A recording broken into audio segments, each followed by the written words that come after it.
The city of Narath 9 shimmered beneath two suns, its tall glass towers glowing like liquid silver. The air was always warm, filled with soft humming from energy grids that powered everything on the planet.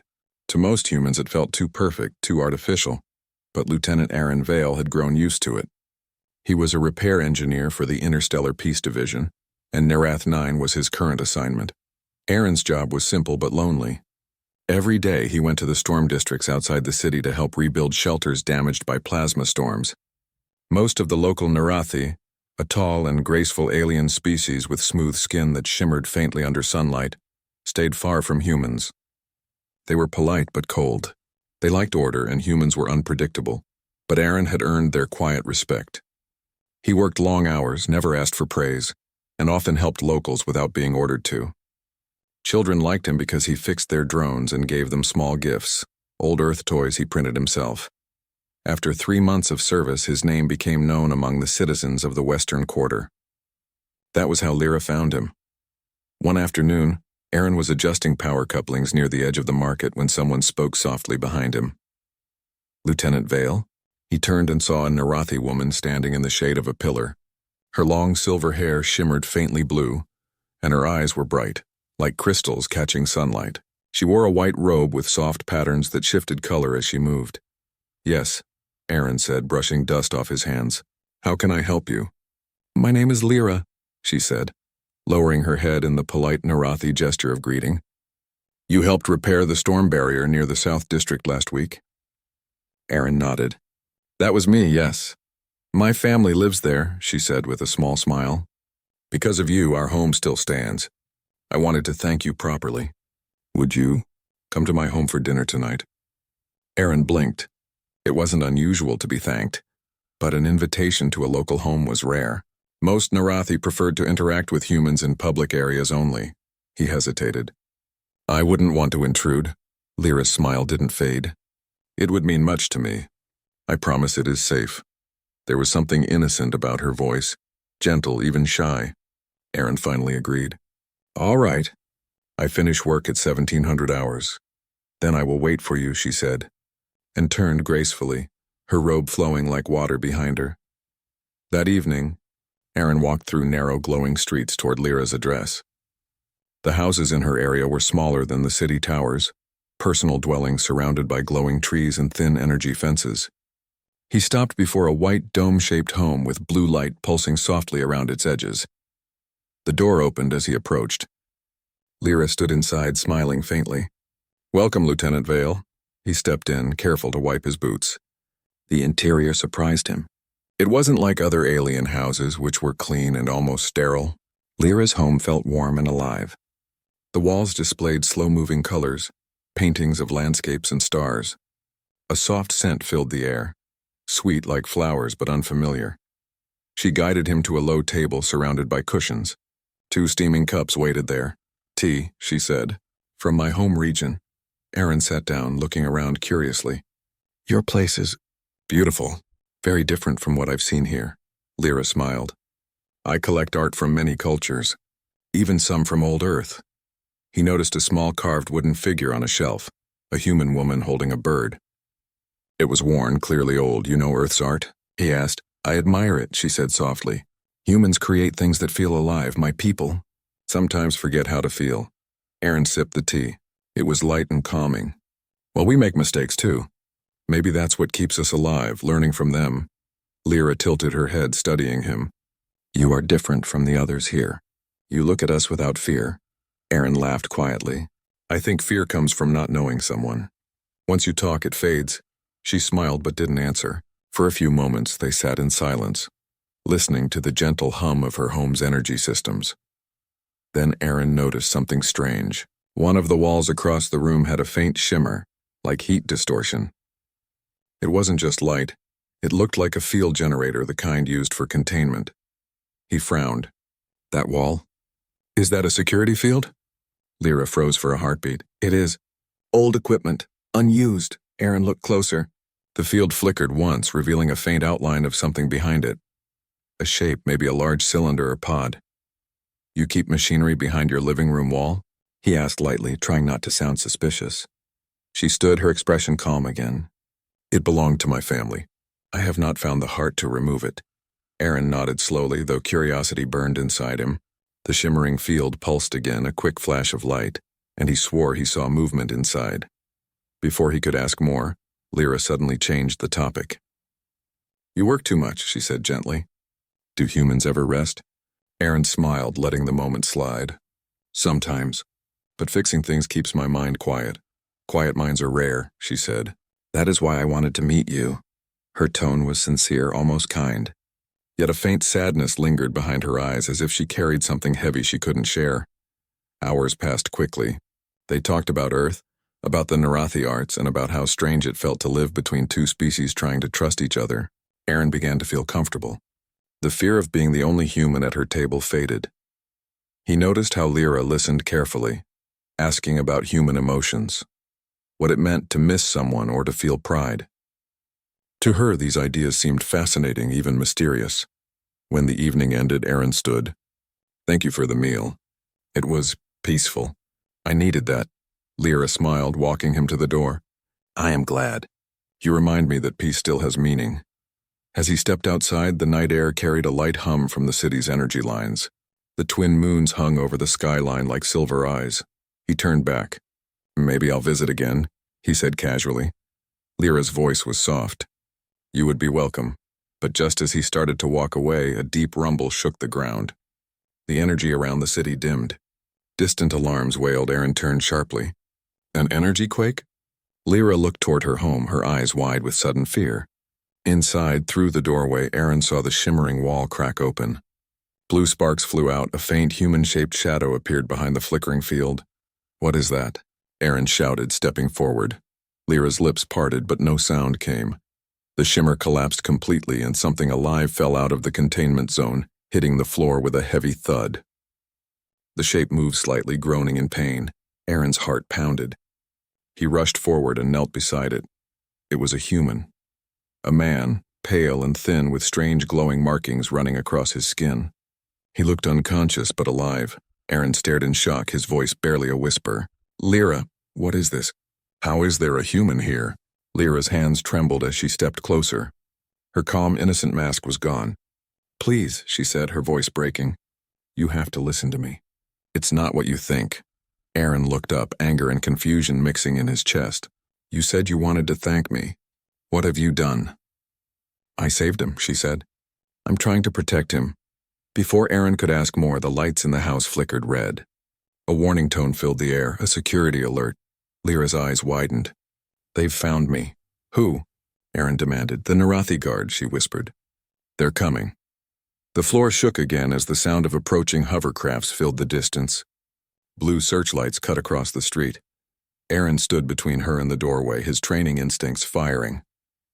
If you're hiding something illegal, I'm hiding the truth, she interrupted, her voice full of fear. Please help me. He's one of your kind, one of the first humans taken from the stars long ago. They'll kill him if they find him. Aaron froze. The man on the floor moaned weakly. Outside, the sound of engines grew louder. Lyra grabbed Aaron's hand, her eyes desperate. You have to decide now. Trust me, or leave. He looked at her, then at the fallen human, then at the glowing blue searchlights closing in on the house. His heartbeat thundered in his ears. For a second, he remembered her soft, shy smile when they first met, the gentle voice that had seemed so innocent. But now, that innocence was gone, replaced by raw terror and truth. Outside, a metallic voice shouted through a speaker. By order of the Narathi Council, surrender the human specimen immediately. Aaron clenched his jaw. Whatever this was, he couldn't walk away now. The quiet engineer inside him faded. The soldier returned. He stepped in front of Lyra, eyes on the doorway. Get him ready. We're not letting them take him. The house shook as the sound of engines filled the air. Blue light flashed through the window. Lyra's breathing grew fast and her silver eyes darted toward the unconscious man on the floor. Aaron moved quickly. How many of them are coming? He asked. 2 patrol ships, maybe 6 soldiers, Lyra said, her voice trembling.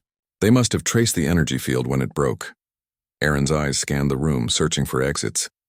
We can't fight them here. We need another way out. Lyra pressed her hand against a wall panel and part of the floor opened silently, revealing a narrow staircase going down. "Storage tunnel," she said. "It leads beneath the gardens." Aaron nodded. "Grab what you need." "I'll carry him." He bent down beside the unconscious human. The man looked fragile, his skin pale with strange glowing lines running across it like living tattoos. They pulsed faintly, matching the rhythm of a heartbeat. "Who is he?" Aaron asked as he lifted the man carefully. "I told you the truth," Lyra said. "He's human. From before your people joined the Galactic Network. We found him years ago in a crashed vessel, one of the old Earth ships." Aaron frowned. "That's impossible. Those missions were lost over 200 years ago." Lyra shook her head. "Not lost, taken." Before Aaron could reply, the door behind them exploded inward. Metal shards flew across the room. 3 tall Narathi guards entered, their armor glowing dark blue. "Step away from the specimen," one of them shouted. Aaron dove behind the table, pulling Lyra with him. A plasma bolt burned across the wall where they had been standing. Lyra pointed to the stairs. "Go!" Aaron carried the man into the tunnel as Lyra followed, sealing the entrance behind them with a magnetic lock. The sounds of boots and gunfire echoed above, then grew distant as they moved deeper underground. The tunnel was dim and narrow, lined with glowing vines that pulsed faint green light. Aaron's arms ached from the weight of the man, but he didn't stop. "Why are they calling him a specimen?" Aaron asked quietly. "Because to them he is not a person," Lyra said bitterly. "The Council wants to study his DNA. They believe ancient humans carried a trait that let them survive deep space exposure. They want to use it for soldiers." Aaron clenched his jaw. "And you were helping him?" "I found out when I was assigned to the research facility," she said. "I saw what they did to others, creatures from dying worlds locked in cages. I couldn't let it happen again. So I stole him and ran." They reached a small chamber at the end of the tunnel. Lyra activated a hidden switch and a door slid open, revealing a narrow underground passage that led toward the outer district. Aaron set the man down carefully and checked his pulse. It was weak but steady. The glowing lines on his skin flickered, brighter now, almost like they responded to something. "What are these markings?" Aaron asked. Lyra knelt beside him. "Energy tattoos. He wasn't born with them. The Council's scientists did this while he slept. I think they were trying to map human energy patterns, but they triggered something they didn't understand." Aaron stared at the faint light running through the man's veins. "Whatever they did, it didn't kill him. Maybe that's why they want him back." Lyra nodded, her expression dark. "Yes, they will not stop until he is recovered." Above them, explosions echoed faintly. The guards were likely destroying the house. Aaron knew the Narathi government would report him missing soon. If the Interstellar Peace Division found out he was involved, his career, and maybe his freedom, would be over. But none of that mattered right now. A human life was at risk. Lyra looked at him, her eyes uncertain. "You should leave. If they catch you helping me, your own people may not protect you. The Council has influence even over the human command." Aaron shook his head. "I don't abandon people, Lyra. That's not what humans do." Something softened in her face. She lowered her gaze. "Then I am not alone anymore." They reached the end of the passage and emerged inside a large cavern filled with glowing crystals. A hidden hover vehicle rested near one wall, small and fast-looking. "You had this ready?" Aaron asked, raising an eyebrow. "I always knew this day would come," Lyra said quietly. She touched the vehicle's control pad, and the cockpit opened with a soft hiss. They placed the unconscious man inside a stasis compartment. Lyra activated a life support system, and the pod sealed with a blue glow. "He will survive," she said. Aaron climbed into the co-pilot seat. "Then let's get out of here." The vehicle rose silently and shot through a hidden tunnel, emerging into the dark night beyond the city's limits. Behind them, Lyra's home was a distant blur of light and smoke. For a few minutes, neither of them spoke. The desert outside the city stretched endlessly under the twin moons. Aaron finally broke the silence. "Lyra, if what you said is true, why would the Council hide this from the public? Humans and Narathi are supposed to be allies." Lyra looked out the window. "Allies, yes. But the Council fears your kind. They respect human strength and creativity, but they also envy it. You adapt to any world, any war. The Council wants that power without the humanity that comes with it." Aaron sighed. "They'll regret it. Humans don't take kindly to being treated like test subjects." Lyra's lips curved slightly. You sound like someone who's seen war. Aaron's eyes hardened. I have. And I've seen what happens when people stop seeing others as people. They flew in silence again for a while. The wind outside was full of glowing dust particles that trailed behind the ship like stars. Lyra leaned forward, checking a monitor. We need to reach the old mining tunnels near the eastern ridge. I have friends there, rebels, scientists who hate what the Council has become. Aaron frowned. Rebels? They call themselves the Truth Keepers, she explained. They collect evidence of what the government hides. Aaron nodded. Then that's where we'll go. An hour later, they entered the mining tunnels. The air was colder here and the walls glittered faintly. Lyra parked the hovercraft near an old metal gate.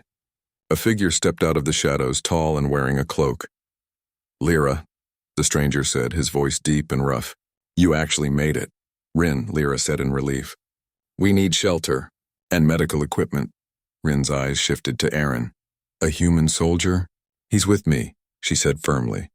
Rin studied Aaron for a moment before nodding. Then both of you come quickly. You were followed. They entered a hidden base inside the tunnels. Machines hummed softly, and several aliens of different species moved between consoles. Everyone looked tense.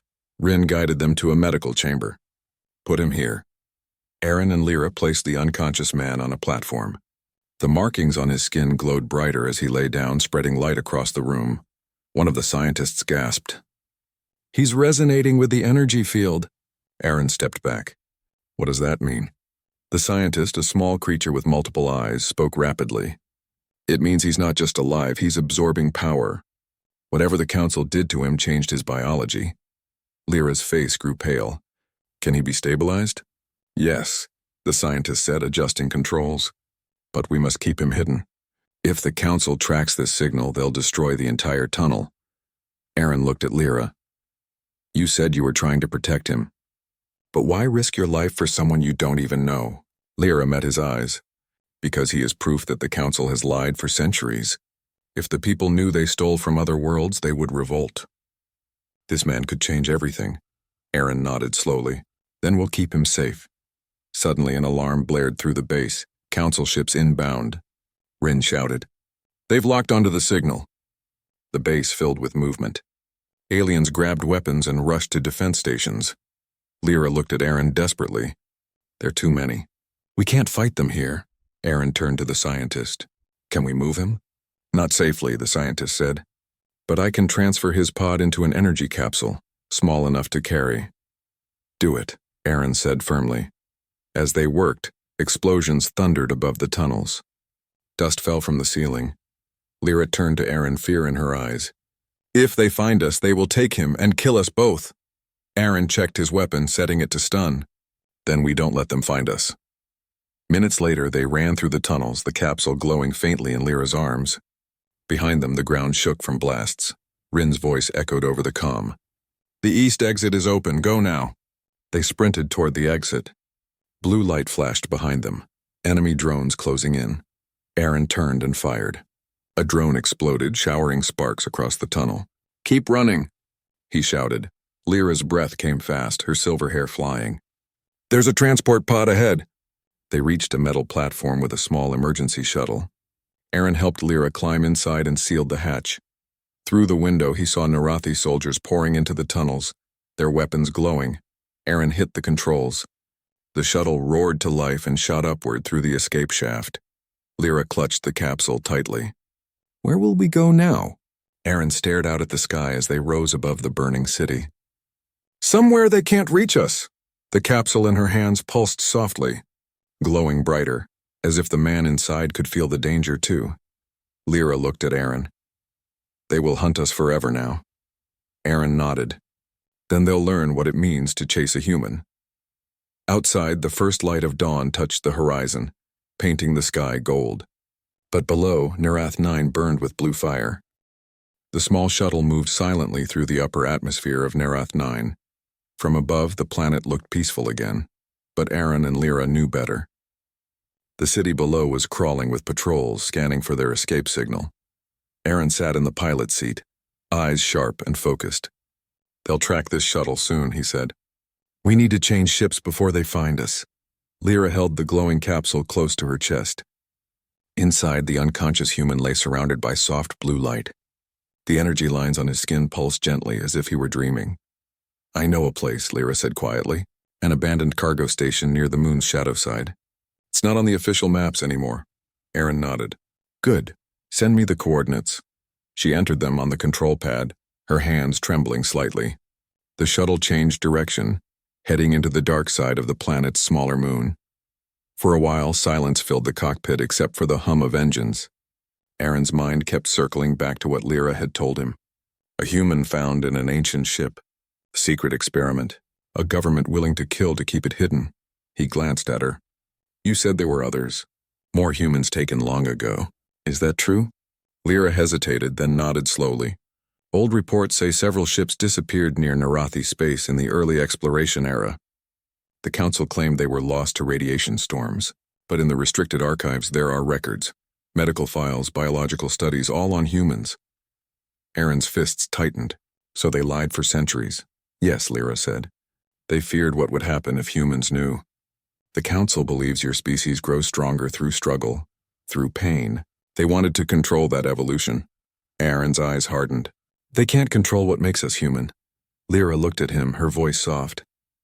"That is why they fear you."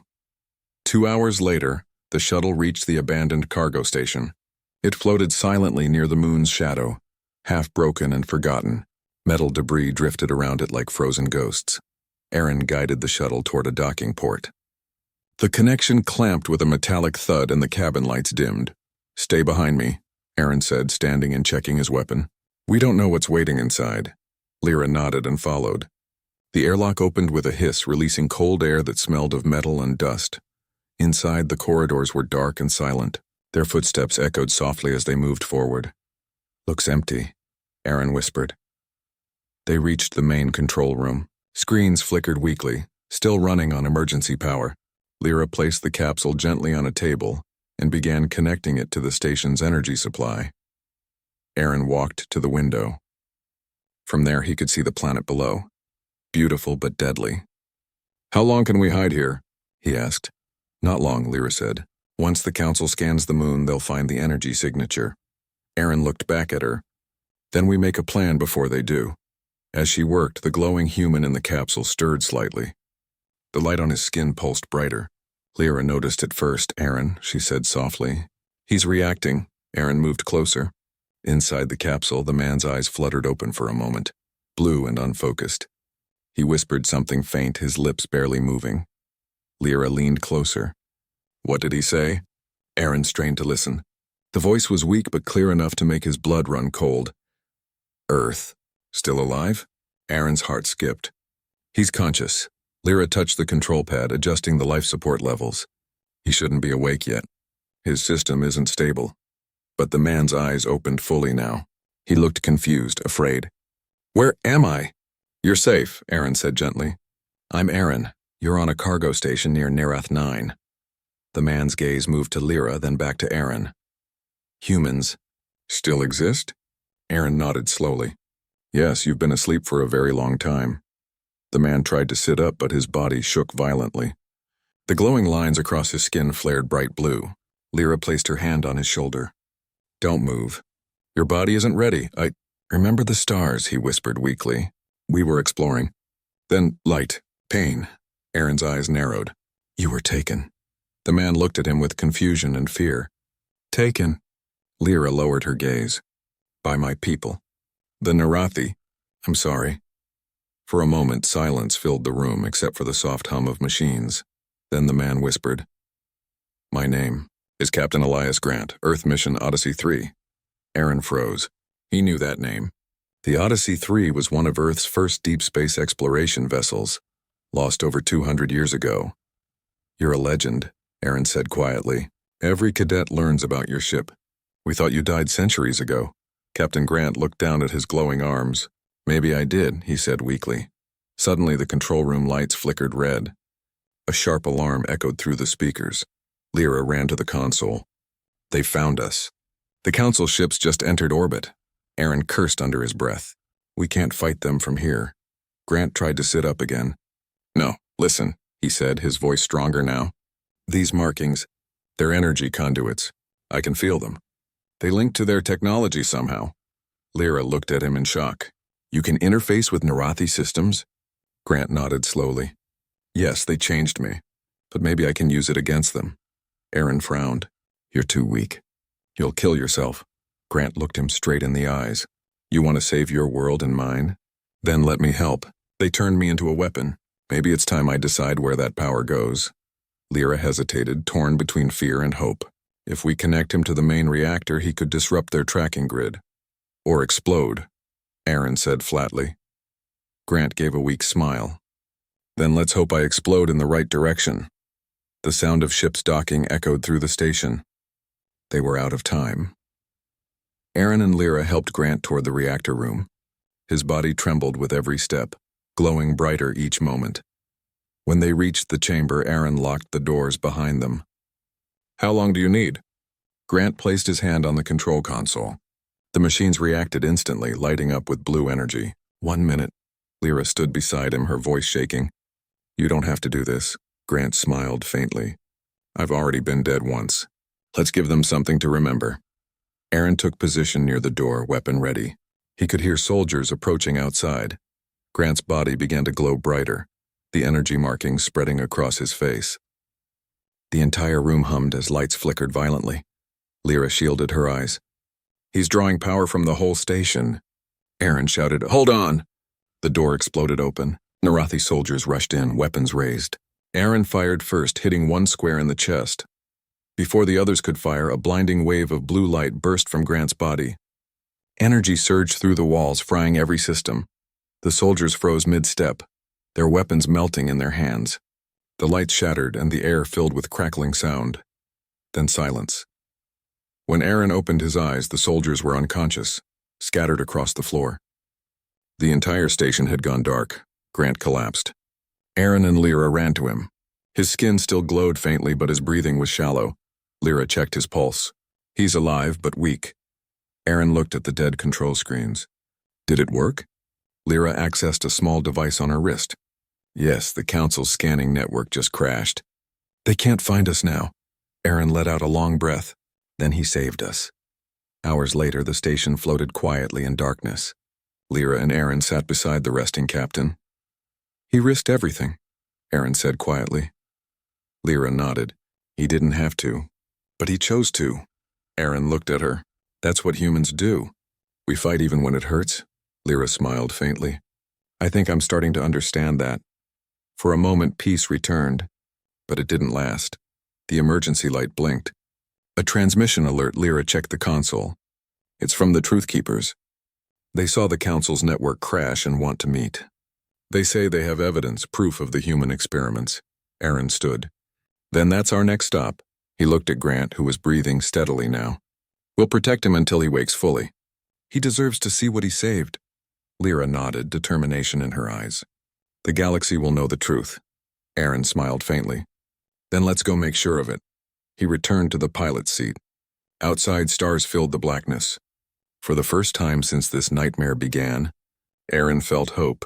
But far behind them, deep in the shadows of space, a massive ship appeared, its dark hull marked with the golden crest of the Narathi Council.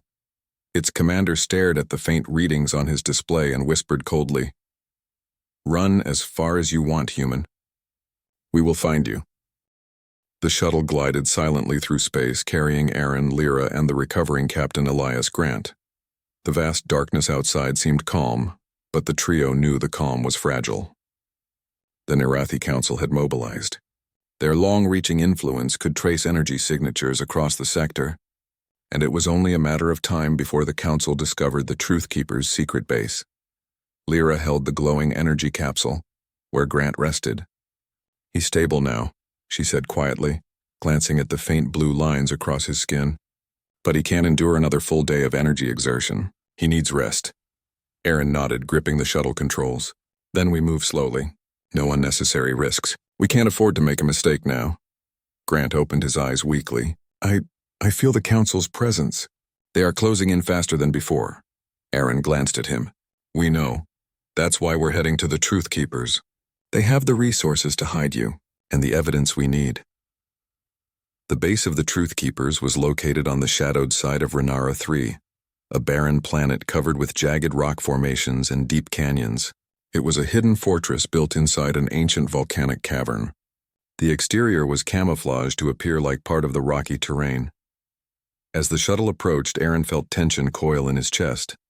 If they scan the planet, they'll see the energy signature. Lyra shook her head. No. The base has a cloaking field strong enough to mask him. It's the only reason we're safe for now. When they landed, members of the Truth Keepers were waiting. Humans, Narathi, and even a few alien species from distant sectors. Their uniforms were practical, patched with different emblems representing resistance movements. Rin, the leader who had helped them in the moon tunnels, stepped forward. "You brought him," he said, awe and relief in his voice. "I didn't think it would be possible." Aaron lowered Grant gently onto a platform in the medical wing. Lyra monitored his vital signs carefully as Rin approached. "The Council won't stop," Rin said. "They've mobilized fleets in 3 sectors. They want to erase everything that proves their experiments. If they find this base," Aaron clenched his jaw, "then we make sure they don't." The medical team worked tirelessly to stabilize Grant. His glowing markings flickered with every heartbeat. Machines monitored his energy output, and scientists whispered about the strange resonance he emitted. Lyra hovered beside him, holding his hand gently. "You'll recover," she said softly. "And when you do, the galaxy will see the truth." Grant opened his eyes fully for the first time. I feel it," he said. "They did this to me. To make me something more than human. But I was never theirs to use." Aaron placed a reassuring hand on his shoulder.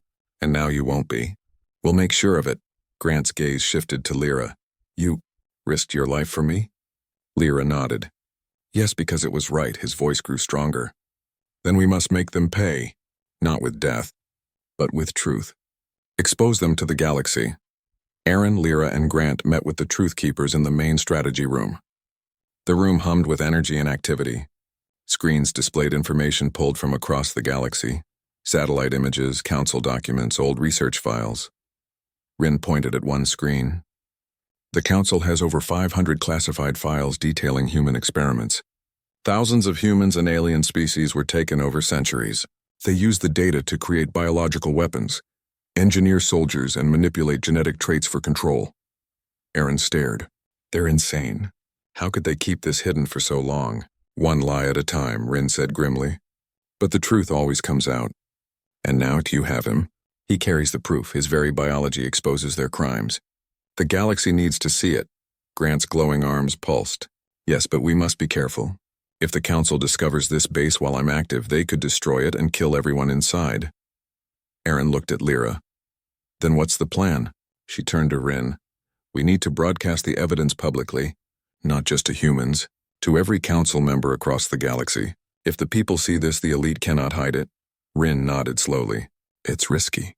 If they try to stop the transmission, they could destroy the networks. And the Council fleet is already approaching. A direct attack is likely." Aaron's hands tightened around his weapon. "Then we'll defend it.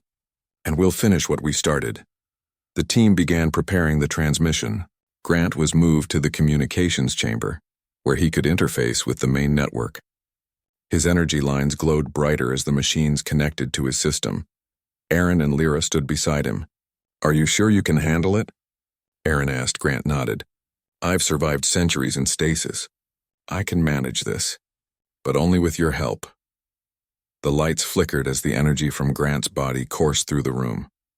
"He's using his energy to override their networks," Lyra explained. "The Council won't see it coming." Outside, distant sensors picked up movement. Council ships were entering orbit. Their weapons glowed ominously as they prepared for attack. Aaron took a deep breath. "Get ready. They'll try to break in any second." Minutes later, alarms blared. Red light bathed the chamber. Council soldiers teleported into the base, armored and ready to fight. Aaron fired first, taking down 2 soldiers. Lyra followed, using a stun rifle to disable others. Every shot they fired was calculated, none wasted. Grant focused on the network. Energy flowed from his glowing lines into the system, flooding communications channels and overriding Council surveillance. Aaron noticed something extraordinary. "The network is collapsing." "He's doing it." Lyra smiled faintly even as she fired at advancing soldiers. He's not just alive. He's fighting back. He's human.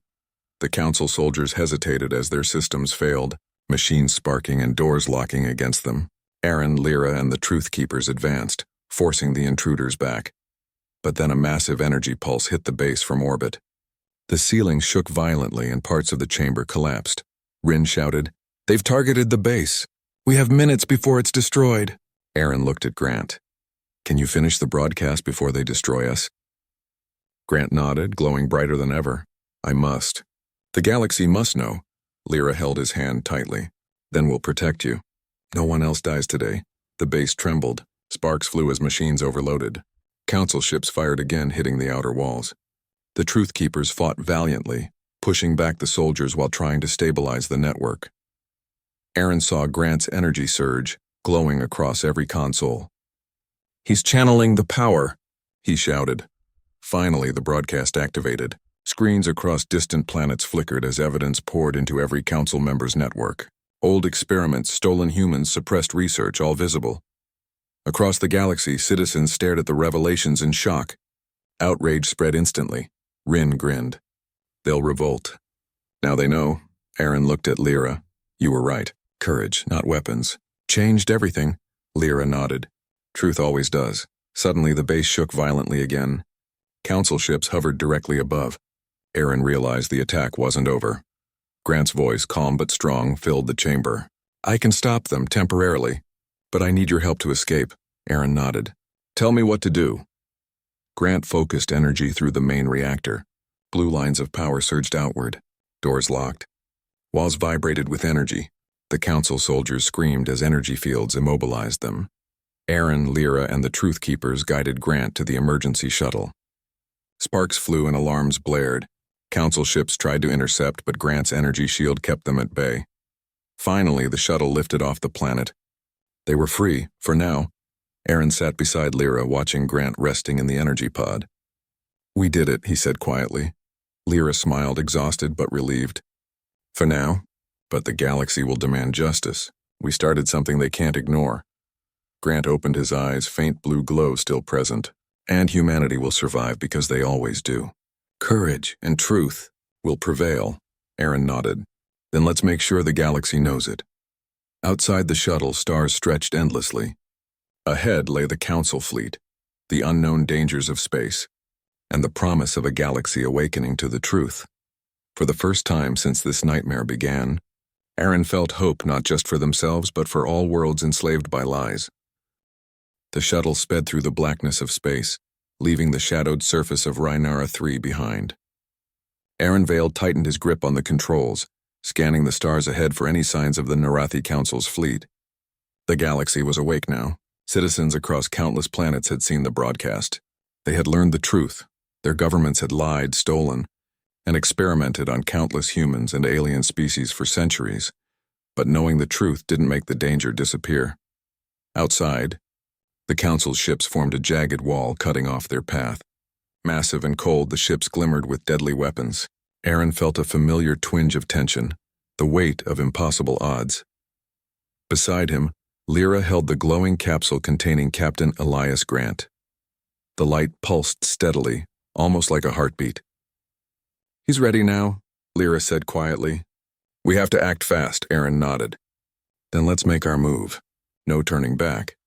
Inside the capsule, Grant stirred, his blue energy markings flaring as he interfaced with the shuttle's systems. "I can reach the main Council network," he said, his voice calm but strong.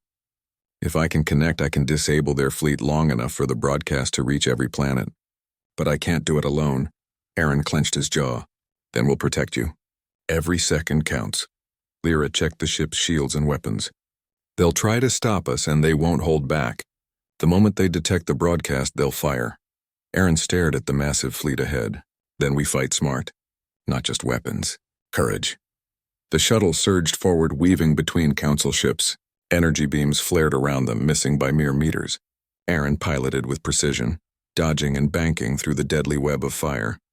"Brace yourself," Lyra shouted as a massive blast slammed into the shuttle, shaking the cabin violently. Aaron gritted his teeth, holding the controls steady. Sparks flew from the damaged panels. We're not done yet. Grant's hands glowed as he connected to the main network, sending a pulse of energy through the Council systems. Alarms blared across enemy ships. "I'm in," Grant shouted.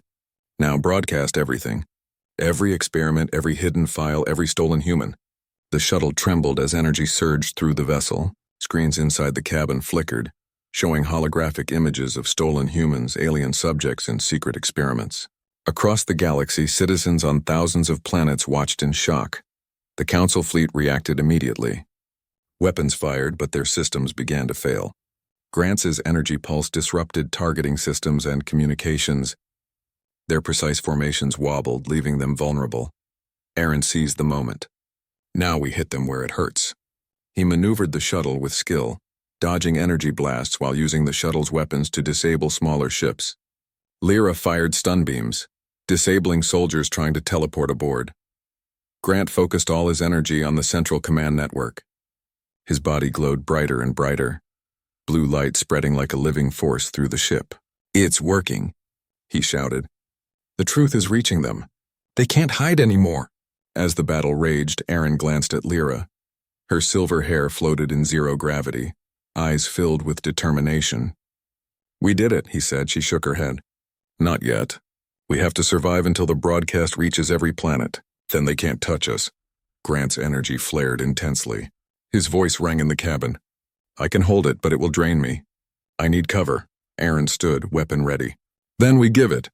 I'll fight off anything that comes near."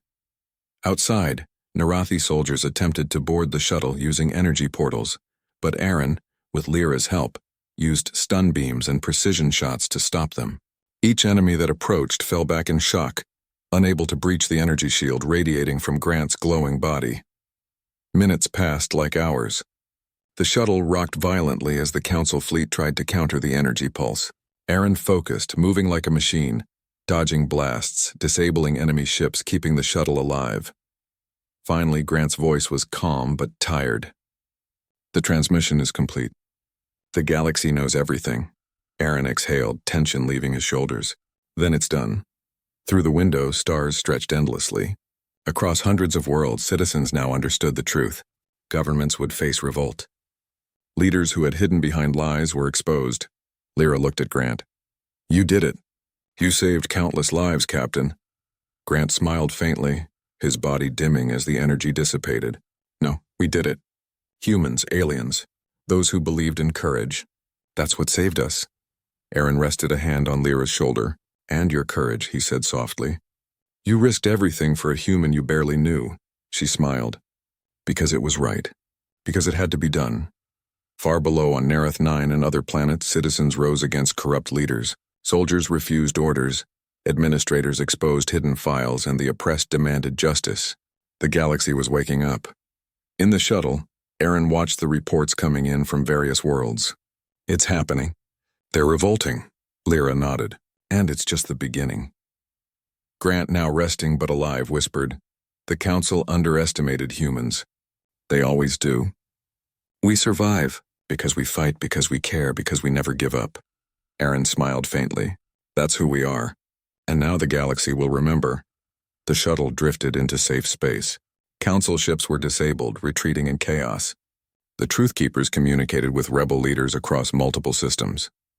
Evidence of the Council's crimes flooded interstellar networks. Aaron looked at Lyra and Grant. "What now?" Grant answered, his voice calm, almost proud. "Now we help rebuild. Systems must be restored. Lives must be saved. And we make sure no one can ever hide from the truth again." Lyra smiled.